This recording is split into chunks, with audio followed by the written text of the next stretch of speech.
তোমাকে বলছি, তোমার দাপটেই কিন্তু মানুষ নিঃস্ব হচ্ছে। দেখো, ফেরাউনের বয়স ছিল, রাজকীয় বয়স 400 বছর। মানুষে বলছে তার মোট বয়স 1700 বছর। 1700 বছর থাকার পরেও ফেরাউন চলে গেছে। কথার কথা ধরে নিলাম তার মোট বয়স 400 বছর। 400 বছর কি এখানে আছে? এরপরেও ফেরাউন চলে গেছে।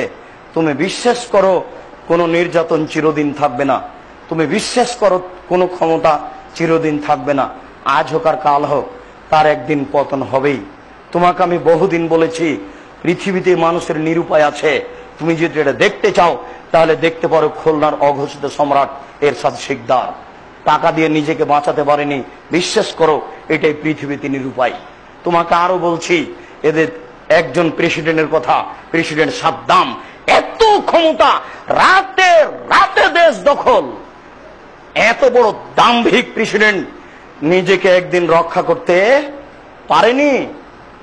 কর্নেল গাদ্দাফি 45 বছর যাবৎ এক চাটিয়ে সুন্দরভাবে দেশ চালিয়েছেন। ভালো নেতা হওয়ার পরেও চিরদিন থাকতে পারেননি। জালেম কি করে থাকবে? ভালো মানুষই চিরদিন টিকে না। জালেম কি করে টিকবে? তবে তুমি একটু বিশ্বাস রেখো, জালেমের বিচার হবে 2 বার। জালেমের বিচার কয়বার হবে? 2 বার। দুনিয়াতে একবার হবে, পরকালে একবার হবে। আর আল্লাহ তাআলা বলছেন, অত্যাচারীকে ধরা বড় কঠিন। যেদিন আমি অত্যাচারীকে ধরবো সেই দিন বুঝবে ধরা কাকে বলে। আমার ধরা বড় কঠিন, যা মানুষ জানে না। আমার ধরা থেকে আজ সামুদ রেহাই পায়নি। আমার ধরা থেকে ফেরাউন রেহাই পায়নি। আমার ধরা থেকে নমরুদ রেহাই পায়নি। আমার ধরা থেকে আবু জাহাল, আবুল আহাব কেউ রেহাই পায়নি। আমি আছি উপরে। জালেমকে ধরবো, কবে ধরবো সেটা জালেম জানে না, জাতি জানে না। অতএব যুবক, তুমি সোচ্চার হয়ে যাও। তোমার সহযোগিতায় আরেকজন জুলুম করুক, এটা যেন না হয়। আল্লাহ, তুমি বড় দয়াবান, তুমি বড় রহমান, তুমি বড় ক্ষমাবান। তোমার অনেক দয়া, তোমার অনেক রহমত।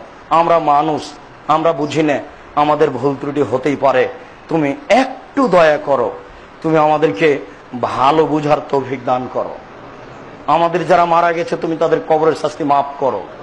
আমরা যারা অসুস্থ তুমি তাদের আরোগ্য দান করো। আমাদেরকে সঠিক বুঝে সঠিক আমল করার তৌফিক দান করো। এই দাবি, এই দাওয়া, এই দোয়া তোমার দরবারে রেখে আজকের জুমার খুতবা সংক্ষিপ্তভাবে এখানে শেষ করলাম। সাল্লাল্লাহু আলাইহি ওয়াসাল্লাম।